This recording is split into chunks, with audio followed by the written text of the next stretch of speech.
what's the use of two strong legs if you only run away? And what use is the finest voice when you have nothing good to say? What good is strength and muscle if you only push and shove? And what's the use of two good ears when you can't hear those you love? It's not just what you're born with, it's what you choose to bear. And it's not how big your share is, but how much you can share. And it's not the fights you dreamed of, but those you really fought. It's not what you've been given, it's what you do with what you've got. Yeah, it's not just what you're born with, it's what you choose to bear.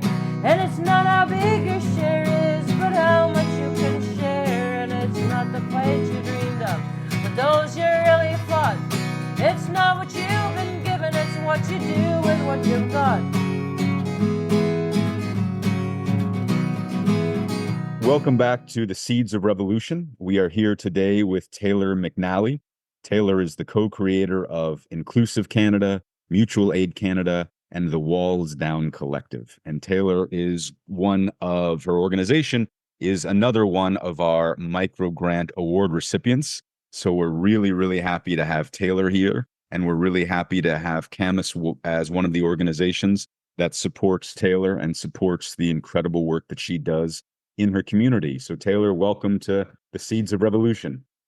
Thank you for having me. And thank you for that grant. Oh my goodness, y'all are incredible doing that work. You do the hard work. We furnish money to help you out, but you folks on the ground are doing the really, really hard work. So Taylor, I'm hopeful you can start off by just describing for our listeners what Stop the Stack is, what kind of work you do, and what work you did that got you involved in Stop the Stack to begin with, because it seems like Stop the Stack is maybe sort of a reaction to some other community organizing work that you're really intricately involved in. Yeah. So Stop the Stack was essentially created as a campaign for myself and Adora and Wolf 4, who is with Black Lives Matter YYC here. And basically to bring awareness to charge stacking that is happening, and injustices that are happening against us. So that's why it was originally created. I still continue to face a lot of harassment by police and by the criminal justice system, they love to call it. More just a legal system. However, we decided together that it was we could use it for more, especially now with more of our work happening outside of the remand center while I spent time in jail earlier this year, and how we can support other folks who are incarcerated or previously incarcerated. So Stop the Stack is now kind of like many prongs, which seems to be the case for many of the projects I'm a part of. And I think that's just based on the climate here in so-called Calgary, Alberta. Would you describe Stop the Stack as a criminal justice reform organization, as a prison abolition organization, as a civil rights organization? I'm trying to think for people who don't even know what stacking charges means. Like what would you describe the organization as? So definitely not reform. We are not reformists in any way. Definitely prison abolitionists. And if we can support in civil rights matters that way as well. So charge stacking is a tactic that has been used for many, many decades, particularly against Black activists, especially in the so-called United States. So basically, you can be charged with something, but to support that charge, or if the charge is just something so ridiculous where the police and the Crown all know that they wouldn't be able to move on this one charge, what happens is they stack a bunch of other supporting charges onto it. So instead of going into court with one charge, now you have 5 or 6, meaning at least one of those you are most likely going to be found guilty on or have to take a guilty plea for. And I also think it's really important when we're talking about charge stacking is that, yes, it's a tactic used against activists, but it's also a tactic that's just used against people all of the time in general, especially so unhoused individuals who are constantly facing police violence and the legal system all of the time. Taylor, I think it's really important for our listeners to understand how prevalent and how pernicious stacking charges is. So could you just describe how police and prosecutors use stacking charges to extort plea agreements out of people facing criminal indictments? Because in my experience, that's been one of the really, really evil components of stacking charges, was to basically intimidate people away from their day in court, their day Mhm. in trial. Yeah. So, sadly, I get to speak on my own personal experiences, and I have now been in two separate trials, and I have another trial coming up in March of 2025.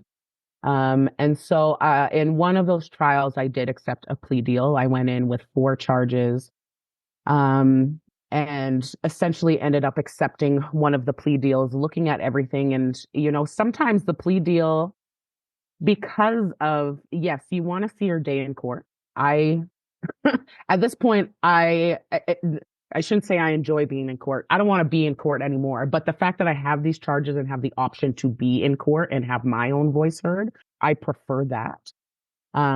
But sometimes if you are weighing all of the charges and the situation at hand, if you realize the crown that you have in that situation is kind of really out to get you, because they can say they're unbiased all of they want, but the reality is there's still biases within those walls. If you recognize the judge you have is maybe not somebody who's really going to, be in your favor either, that the plea deal is going to be something you want instead. And so with the plea deal, let's say maybe you won't face jail time, or the charge might lessen, or the probation might lessen. Like whatever happens, usually whatever you're accepting, you are assuming that is much less than what might happen to you when you go on trial. So one situation, I did accept a plea deal, which ended me with now, of course, having to take guilty, which means that is on my record, and then 6 months probation with that. And the other trial, I went through all 3 days of trial. 4 of 7 charges were dropped. I was found guilty on 3, 2 years probation and 30 days in jail. Is it fair to describe Stop the Stack as an expression of political organization Mm. that sort of is in response to the activism that you and Adora were originally engaged in? Yeah. So, based on the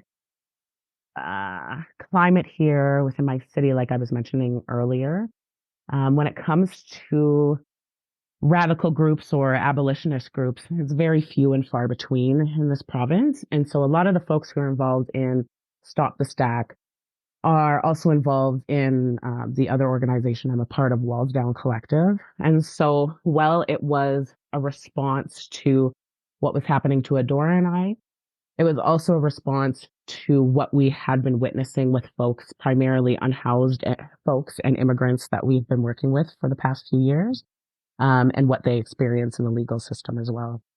Could you tell us about those experiences, about Walls Down Collective, about the organizing you and Andorra were doing before Stop the Stack was created to help unhoused people and other marginalized people? Yeah, so Walls Down Collective really we do whatever the community needs. And so it is forever shifting and changing. But for the longest time, it really focused on direct aid and material support for unhoused folks, whether that is food, clothing, harm reduction, ways to provide joy for folks out here.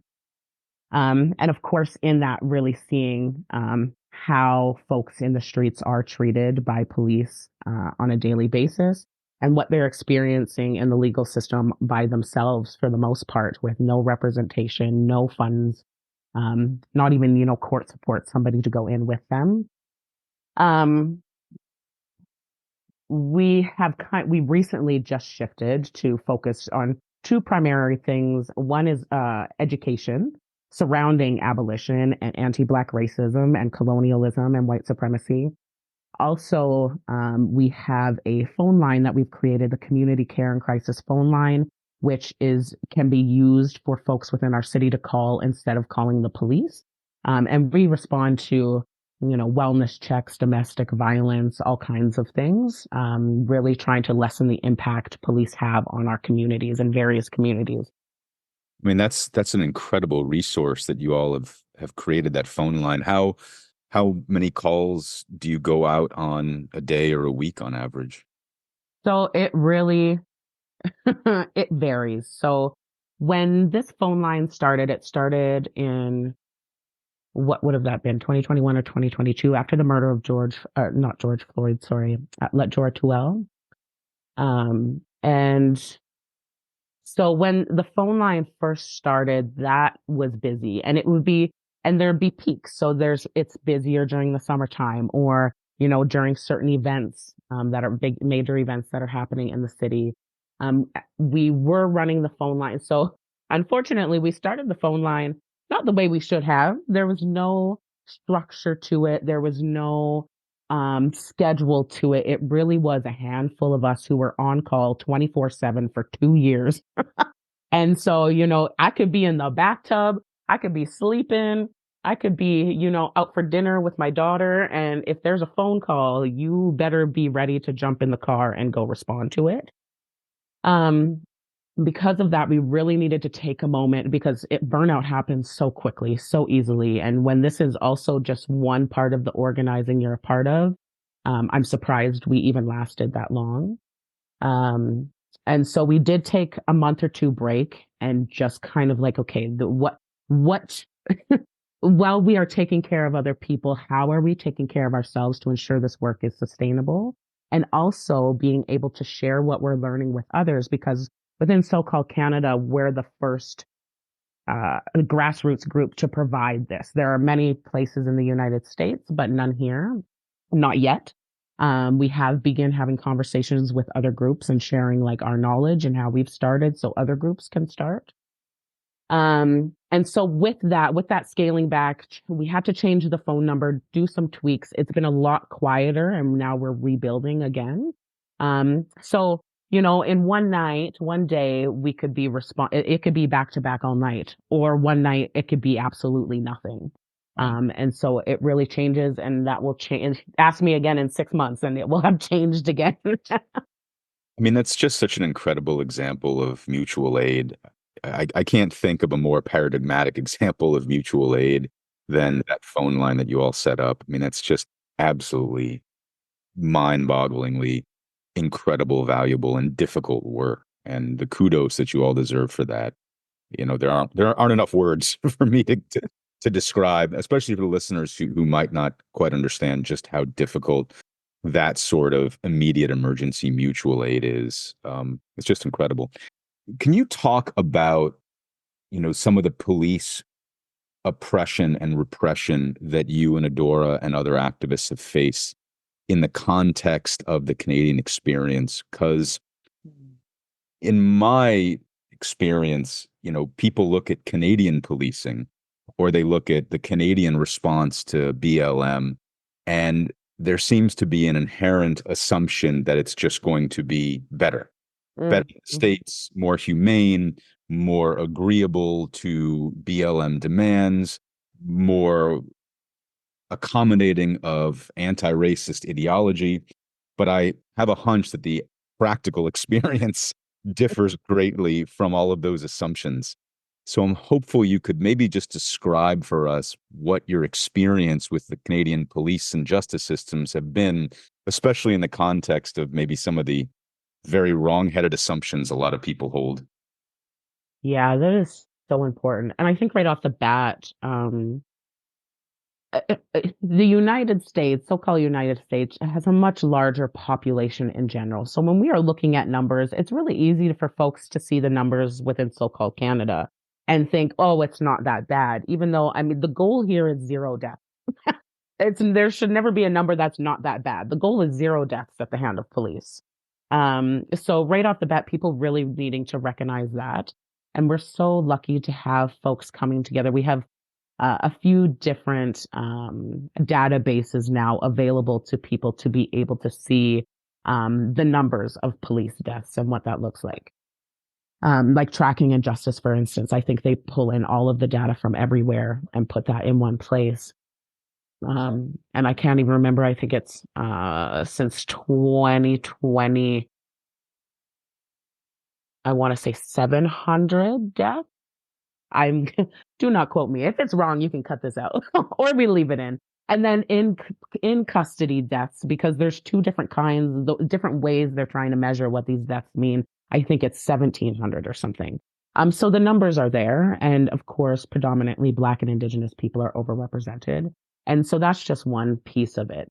When we talk about like the tactics that police use, in my personal experience, I mean, just within these charges, we can talk about the conditions that come along with it. So not only are charges in itself oppressive and repressive and having to go to jail, having to go to court. I have paid thousands and thousands and thousands. By the end of this year, it'll be about $40,000 that I've paid in the last 2 years in legal fees. And I am a single mother. I ain't got that money. So that is community coming together to help support.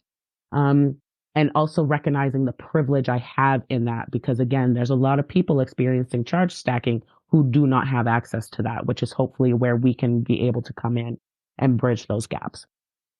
But conditions that come along as well, like right now, my basic right in the charter of being able to peacefully protest, that has been removed. I'm not allowed to protest right now. No contact orders usually are used against people who are shared community. So like myself and Adora at one point, we're not allowed to be in contact with one another, which right away, Adora is the only other person who comes close to knowing what I am personally experiencing in this. So that removes my lifeline to be able to have somebody to confide in, to vent to cry with, talk to. And that is a tactic in itself. Breaking down communities, separating us is a tactic by the state itself. A queer organizer here was charged with, and this was last year. So before it started picking up in the news, or that it was before it even started happening in the United States, here in Calgary, a queer organizer was charged for wearing a disguise, which was an N95 face mask, because we're still in a pandemic. And so now when that person, if they go to attend events, but they also have a condition that they can be asked to leave a protest at any time, they are also not allowed to wear a face mask because now it's a disguise. So there's so many ways that they um, keep us, I don't want to say on our toes. That's the wrong way to say that, but constantly in fear, because at any moment, especially when those conditions last for 2 years during probation, at any moment, I'm at threat of breaching conditions. You know, one of the conditions is you must keep the peace. Well, a police officer could not like how, I raised my voice, and suddenly that is me not keeping the peace. And if I'm arrested based on breaching conditions, then I'm thrown in jail for an even longer period of time and possibly receive more charges. So there's just so many angles to it that are absolutely ridiculous, and it makes it even more difficult to organize and more difficult to see progression in a city where a lot of folks just don't want to step up and do what is necessary. What has your experience been with the individual judges and Crown prosecutors? And I'm certainly not asking you to name names. I'm just curious, on a day-to-day basis, when you're in front of these judges and these prosecutors, do you get the sense that, they're just doing their jobs and they don't have feeling for you or your activism either way? Or do you get the sense that they are very aware of the role they play in this larger oppressive system? Both, definitely both. And that first part of like just doing their job, also like that added layer of just how, what is the right word here? The lack of knowledge still that some folks have on how deeply rooted these things are. And also folks being very, very aware of how deeply rooted things are. And so, in my personal experience, I guess on top of those 17 charges, I've also been sued by 3 different Calgary police officers for speaking out about their violence. And a judge I had for one of those situations, I'm happy that there was a news outlet in the courtroom that day. Usually they just come when they want to, when on their own, when it's convenient for them. And so he got that in an article, but just, really recognizing how ridiculous the situation is where, I am, I am one person. I'm just a single mom sitting in my home trying to, survive like the rest of us. And an entire system, like a police officer who has an entire system behind him, is taking me to court, forcing me to pay thousands of dollars in legal fees because you don't like that your picture was posted on Twitter for doing something that you did. And Why? so, mm, No, go ahead. I apologize for cutting you off. well, I was just gonna say, so that that judge was just like, listen, this is that when you are in a position of power, the criticism is what comes with the job. Right. That is what happens. That is how people take the power. So that judge, I still abolish the whole system. There's not, I think me saying that's a good judge is like saying that was a good cop. Just it was nice, I think, to hear something different in that room. Why? This might be asking you the $1 million question that if you answer to, you'd be a millionaire. Why is this system so threatened by a single mom with children, with a child who is speaking out in favor of the most basic human rights and the most basic community collective care? Mm-hmm. Yeah, because I directly challenge everything they stand for. And I think an important piece because my first charge was 2020, but it was by the RCMP, so not the Calgary police. And that was ultimately dropped and never had to go to court for that one. And the next one was 2021. But it really started amping up when Adora and I began because it's not even just about like doing the work or creating these things. It's about empowering people that you don't have like we as activists, we are not special. Like we're all special humans. We all have our beautiful qualities, but we're not um this special entity who only possess the qualities of what's necessary. We all have the power within us to be out here and do this work. So it's about empowering people. And that is something we really try to do within Walls Down, but that's also something we try to do within our daily lives. And we started helping folks. We get if there's a protest, a counter protest, things happening, we get invited. Like, hey, can you come? Like, get the people motivated. Come encourage the folks. And there was a couple things where we showed up and you very much escalated the situation in a way to actually make a statement of what we're doing out there. Um, that maybe wouldn't have happened in that way otherwise. And from that is when police really started to crack down and like, well, okay, well, they're mobilizing people. Oh, they're encouraging, empowering people to do things they wouldn't do. We cannot we cannot allow this to happen. Because again, we're in Alberta and it's very few people willing to just take that step. And sometimes it's just kind of like nudging people like you can do this. What are we waiting for? How different do you think it would be if you weren't in Alberta? Because I know that out here in Victoria and in Vancouver, we like to think of ourselves as on the cutting edge of liberal open-mindedness. But I'm curious, I have suspicions, but I want to put words in your mouth. I'm curious if you were doing the same sorts of activism and the same sorts of mutual aid and community care in Vancouver, do you think you'd be treated any differently? I think no, but okay, no by the system because I'd still be doing the same things. But yes by groups and people because I mean As much as I like to think all of my enemies exist within the state power, that's just not the reality either. So, a lot of us, and I know each city has their problems, and this is not unique to Alberta. But I know there's some of us who love, it's like watching what's happening in places like Vancouver, Montreal, and Toronto. And it's like, wow, it must be really neat to like get all these groups together and do direct action and do things. And it's just not like that here.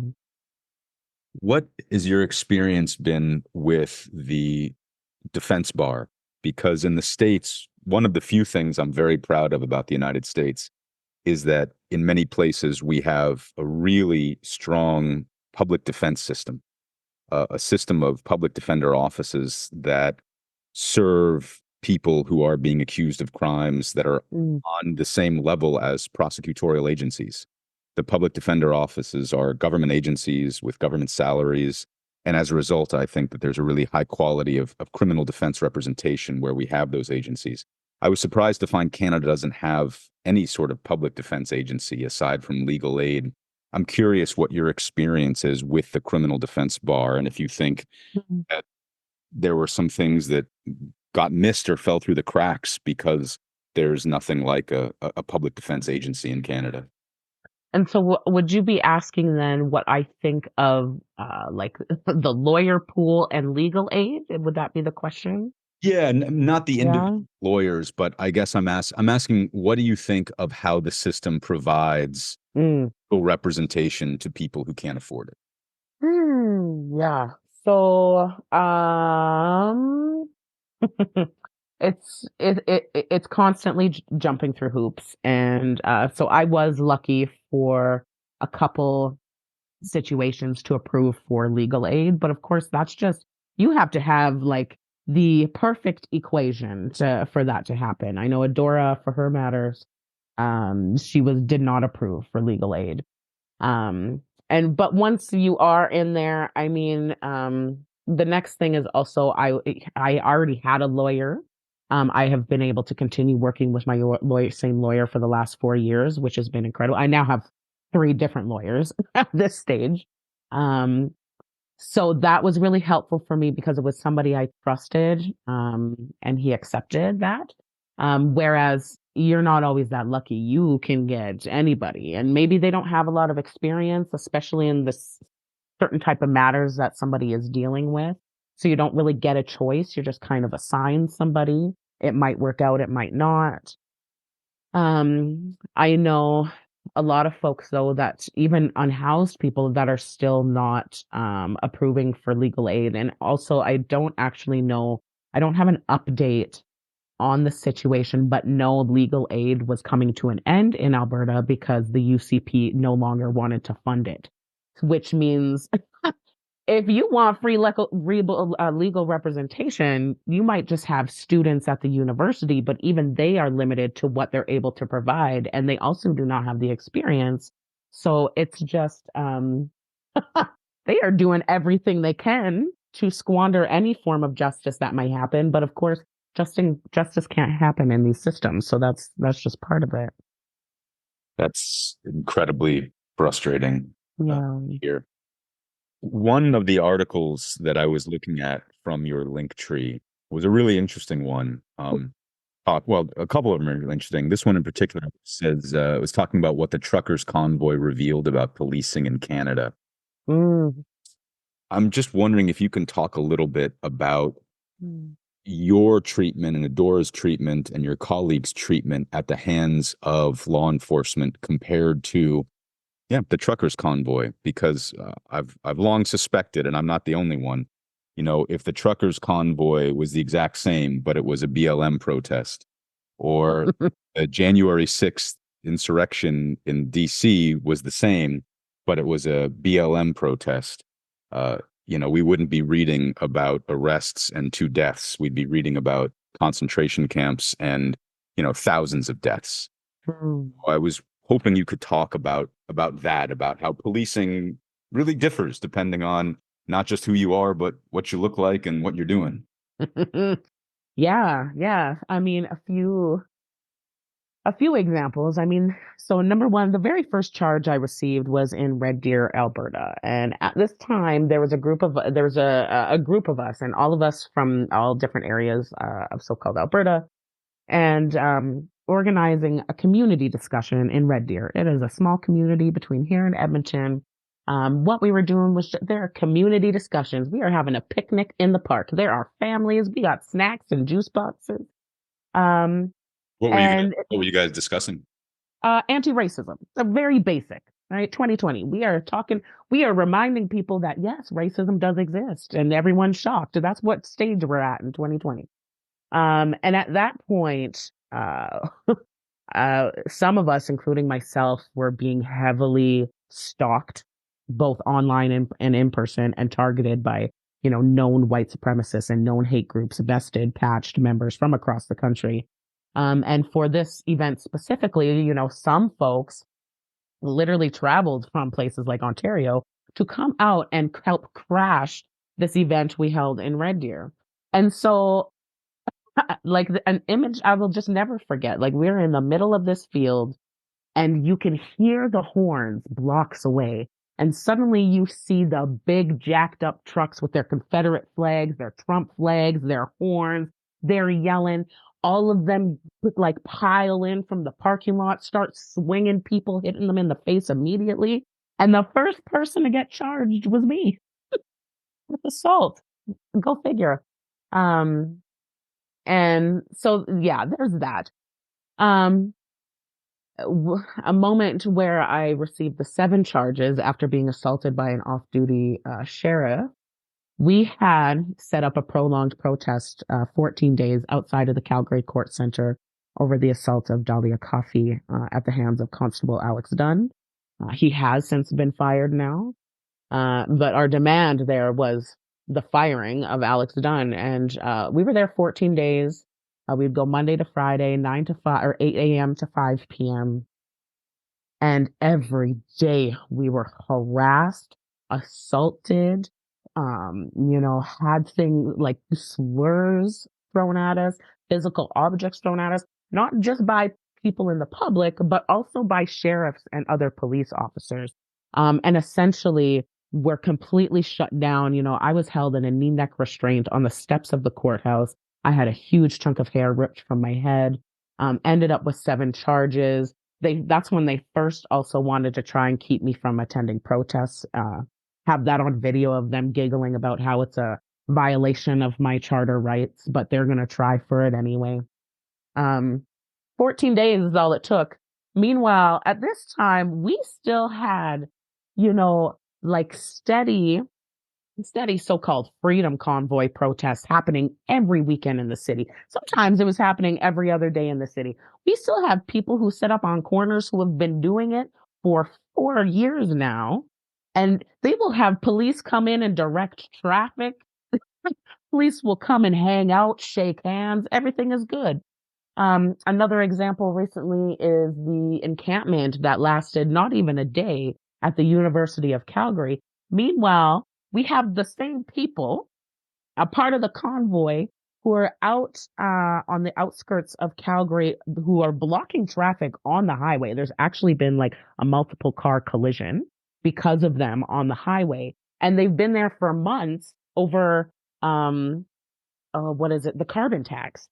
And meanwhile, the amount of aggression, the amount of violence that was used on students and supporters at the university in support of Palestine, will never see that on these folks. So it's a constant, like it's in our face at every moment and how the treatment is different. And we know why, because it's the same people. Like these are their cousins. These are their friends. Sometimes it's police out there themselves.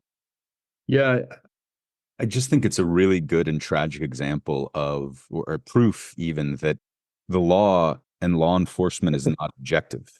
When we're in these courtrooms, these judges act as if the law is objective. If you break the law, no matter who you are and what you look like, then you're subjected to the same sort of punishment as everybody else. But that's just simply not true.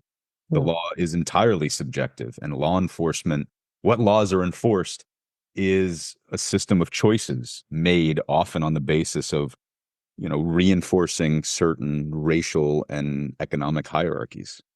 Absolutely. And on the very like bare basic level, we can see that like to make people really connect. When you get pulled over, how many people have been pulled over and got a warning? Like the police officer in that moment, even though you're breaking the so-called law, he was able to make his own choice to say, okay, am I going to give a ticket or am I just going to give a warning?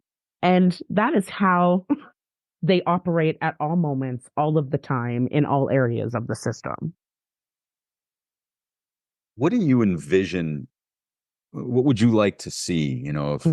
If Taylor could wave her magic wand, what system would replace this? When we abolish prisons, when we abolish the police, I think I know from speaking to people that there is a sizable number of people out there, or at least in the wake of George Floyd, there were, who had some sympathy with those slogans and those goals. What they struggled with was wrapping their heads around what comes next. Mhm. What comes after prison abolition? What comes after police abolition? How do you envision the world after we change it for the better? Yeah, that question of like, okay, what comes after? And that is what led me into my work with Walls Down and essentially Stop the Stack Now to begin with, because we could sit and talk about defunding and abolition all day, but I want to get out of these rooms and stop talking about it and see what that looks like in practice. And if you were to ask me if I had to put a label on myself, I barely even enjoy using a label of abolitionist, but just that's kind of where my politics are laying right now. And I think though practices of community care and examples of how we lived outside of these systems are available to us through knowledge shared either by text, orally. I think none of us know, we don't know what was going to happen next. We don't know what that's going to look like. We can dream it, we can think about it, we can talk about it, and we can practice it. And I think I just want to continue practicing what that looks like. At the end of the day, it's all of us taking care of one another. Our very basic needs are met. We don't have to worry about things like housing and food, just the basics that we need to survive. And I don't know what it looks like next, but I know it's better. It's better than what we're in right now. And I just want to keep learning. I want to keep practicing and see what happens through that and creating with other people who have a vision of something different or the willingness to at least dream of something different. I I was reading your materials. I think your daughter is a teenager or a young teenager. Yes, she is. How how do you talk about these issues with her? How does she feel about mom, who's also a police a counter police activist and a Black Lives Matter activist and a abolitionist? I'm just curious how you thread the needle between mom and revolution. Oh, yeah, that's a difficult one. Um, and a balancing one because there's a lot of things where I didn't really get an option to like ease her into things. Like, when I went to jail earlier this year, literally having to arrange who's coming to walk my dog, who's staying at my house with my kid, who's, picking me up, all of these things. So, having it just came. So it's like, okay, well, mom's going to be in jail on these days. And, but she's really gotten to just see how things have transpired over the last few years. I mean, we've had to move a couple times already because of the harassment that I received both by police and by white supremacists. I have a dog now for protection. My camera or my house is surrounded by cameras. Like, and there's things that she has just been forced to not only hear about but also experience. Well, at the same time, I want to educate her about these things. Like if I'm on call, sometimes her and I are eating dinner. I'm like, Mom's got to go. I got to go respond to this call. Somebody's in the middle of the street yelling. We can't have the cops being called. Um, and yeah, trying to find the balance because I don't want to force her into a belief either. Like I want to provide information and education and still allow her the space to figure it out on her own, come up with her own like versions and ideas of what she thinks this is, because she's 13, she's still a kid. This is a lot for me. I'm 33. It's gotta be a lot for her. So how do I still, leave an aspect that like she is able to come to these conclusions to herself, not trying to overwhelm her, not trying to force anything on her. Just because I hate police, I don't need to be like, okay, now we hate police. I want her to know why. If somebody, I don't want her to say, well, I hate the police because my mom hates the police. No, why do you hate the police? What is your reason? Because that's the most important part. So yeah, lots. I know both from personal experience and from friends that the kind of work you do, it takes a toll. I mean, it can be traumatic. It can actually, cause pretty severe trauma. And I'm curious, and I ask because people who listen might be in the same situation. Maybe they can learn from your experience. How do you do the work you do and yet deal with the physical, emotional, psychological, financial burdens that this work imposes? Yeah, it's a good question. Because on one hand, there's many pieces where I feel like there's not an option, like for so many reasons. Like, one, I'm already this deep. What am I gonna do? Just not do it anymore? It's more trouble to turn around and go back than it is to keep going forward. Yeah, might as well just keep going at this point. Two, I have lived in poverty my whole life. Whether or not and have been a Black woman my whole life. So whether or not I'm doing this work, I'm still struggling to have my basic needs met, and I'm still dealing with racism on a daily basis. So do I'd rather combat that and recognize that other people are also experiencing, knowing that there can be something else. We do not have to live like this. How can we do something differently? And in terms of, I know a lot of people use, the term self-care. And I think, yes, taking care of self is so important that, what that looks like. What does it look like to heal in community? What does it look like to care for ourselves together as a community? And I'm just, it's, my community looked very differently in 2020. I'm still very grateful for the experience with those people. But I'm really glad that now I'm just surrounded by some really incredible people. I have a really beautiful support system. Um, that I just get, I don't know how to explain it. I'm very grateful to have that. And that's what keeps me going. Whether that is talking things through, not feeling alone, like you're the only one who thinks these things, um, how to build and create and mobilize, like all of the juiciness, and they really help keep me going. And again, that dream, that idea, that belief that there is something else and we can do that. Whether we get to see it or not, we can be ones to help create that. Ta-Nehisi Coates, one of my all-time favorite interviews that he gave, he was talking about Martin Luther King's famous quote about how the moral arc of the universe bends towards justice. And Ta-Nehisi Coates said he doesn't really agree.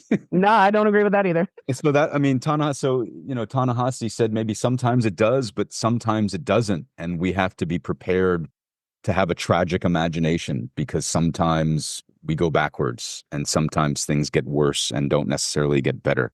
It sounds like that's a sentiment of his that you echo. Yeah. I agree with that. And I like that, because I think it's important. It's easy for us to pedestal people, but also recognizing that we don't have to agree with every single thing somebody has said, but we can definitely look at the work they've done and recognize the importance of it. Have you ever had a police officer or a former police officer or a judge or a prosecutor come to you or call you and say, you know what, I think you're right. Yeah. This system is problematic. I don't want to say it in public, but I kind of feel like I wish I could ally myself with you and your side. Yes. Oh, yes. Many. Really? Are those Many. who are current police officers? Yes. Oh, yes.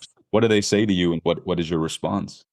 I mean, sometimes it's very much like I think they're trying to save themselves, like I'm one of the good ones.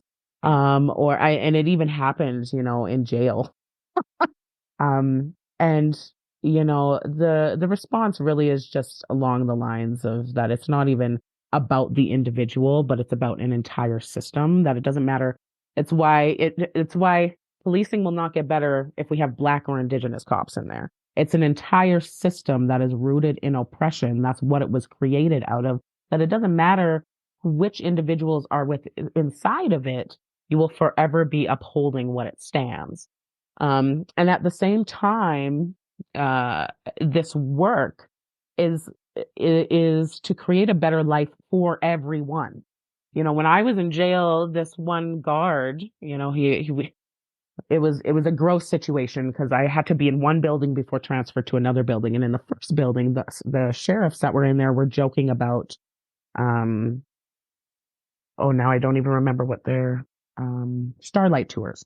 And so basically, it's where a police officer will take somebody, usually an intoxicated indigenous person, drive them to the outskirts of the city, usually in like winter conditions, leave them there and have them walk back to city. And people have died from this.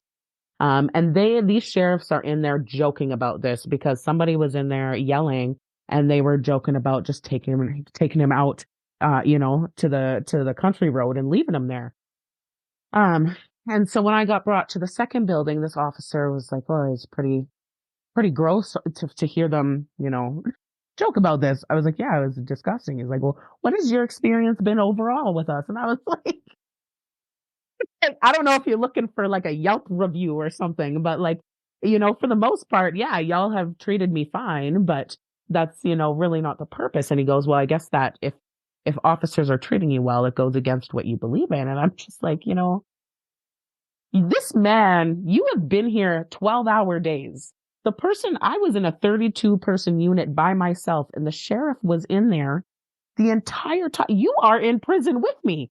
Surely you want to be at home with your kids. Surely you want to be, spending time with family, maybe creating art, maybe you have a hobby, something that you could be doing instead of sitting in this room for 12 hours at a time with me. And so not only is this work just for us, it's for everybody. It's for everybody. And I mean, not everybody's going to come with us, but the conditions can change where we can live a better life. I think that's such a great point that even the people that we consider our most tenacious and formidable enemies, like the sheriff, like the police officer, are trapped by the same oppressive system and Hmm. face some of the same, if not the same, some of the, some similar oppressions as other people in the community. I think that's just such a great point. Hmm. Did you come from a family of activists? Were you raised to always, be protesting injustice? Absolutely not. No, I came from a family of just a single mom, no other family. Left home at 16. I grew up in rural Alberta. Uh, so no, uh, quite honestly, it was prior to 2020, I was a very different person. And I really tried to share that experience with as many people as possible to know, on an individual and personal level, how change is possible, how when we're presented with new information, we are allowed to shift our beliefs, our minds, take that in and adjust accordingly. Um, yeah, yeah, What happened in 2020 to cause that shift? yeah. I mean, many things. Obviously, at the time, we are all locked down in our homes, so we have all the time in the world. We all witnessed the murder of George Floyd. We saw people be activated, and obviously, as a person who experiences racism and anti-Black racism, I think for a lot of Black folks, what happened was that we were understanding that a lot of the things that we had experienced are collective experiences. So it's like, okay, there's not something like, yeah, I have my shit, but there's not something wrong with me. There, like, this is literally racism. This is white supremacy. Oh, this is systemic racism. And I think especially a lot of Black folks here in so-called Canada, um, uh, understanding that collective experience was huge. And I just felt, because I had already had a following, I was already somebody who was labeled as a public figure. I thought in that moment, it is my responsibility now to use this platform and use the connections and resources I have to be able to amplify this moment and this movement. Also naively thinking like, oh, all these people, of course they want to change racism. They want to do the thing. No, they do not. They do not care. um, but yeah, and then witnessing that, I was like, well, clearly I have to keep going. So, yeah, lots of things have changed. Where are you going to go from here? What are your next steps? I'm just gonna hopefully be alive tomorrow. Hopefully be able to pay my rent on September 1st. Yeah, just keep organizing, keep having the conversations, keep trying to provide education for people, keep trying to show up in community the ways that we're able and have capacity for, and really focusing on Walls Down Collective and Stop the Stack, which really encompasses all of the work. So, yeah. Well, I think that's a perfect place to end. So Taylor McNally, thank you so much. Stop the Stack YYC, which we'll link to in the show notes. Taylor's also the co-creator of Inclusive Canada, Mutual Aid Canada, and the Walls Down Collective. She offers education on anti-racism, alternatives to local policing, and access to no barrier resources like harm reduction and free food programs in Calgary. Taylor, thank you so much for being on Seeds of Revolution. I really appreciate it. Thank you so much for having me. This was lovely. If Jesus Christ came back today like you threatened he will, which poor group of people do you think that he would kill? And who would Jesus choose to starve if you gave him the chance? And if there was a genocide, would he take a neutral stance? Who would Jesus bomb? Tell me, who would Jesus bomb? Would it be kids in Palestine, or how about Vietnam? Would Jesus bomb the atheists, the Muslims, or the Jews? I want you to ask yourself, well, what would Jesus do? I want you to ask yourself, well, what would Jesus do? Would he say it's complicated and there's sinners on both sides? Or would he say that some people, they just deserve to die? If Jesus Christ rose from the dead and on a sidewalk slept, would you extend your hand to him or just watch where you stepped? Who would Jesus bomb? Tell me, who would Jesus bomb? Would it be kids in Palestine, or how about Vietnam? Would Jesus bomb the atheists, the Muslims, or the Jews? I want you to ask yourself, well, what would Jesus do? I want you to ask yourself, well, what would Jesus do? Would Jesus hate the gay folk, the queer folk, or the trans? Would he suggest they end their lives according to God's plans? Would Jesus tell a homeless man to get a fucking job, or turn his back on the poor? Would Jesus be a snob? Who would Jesus bomb? Tell me, who would Jesus bomb? Would it be kids in Palestine, or how about Vietnam? Would Jesus bomb the atheists, the Muslims, or the Jews? I want you to ask yourself, well, what would Jesus do? I want you to ask yourself, well, what would Jesus do? Would Jesus build a border wall? Would Jesus drive a tank? Would Jesus be a landlord? Would Jesus run a bank? Would Jesus Christ feel safe in his skin if he came to your town? And would you still believe in him if you found out he was brown? Who was Jesus' bomb? Tell me who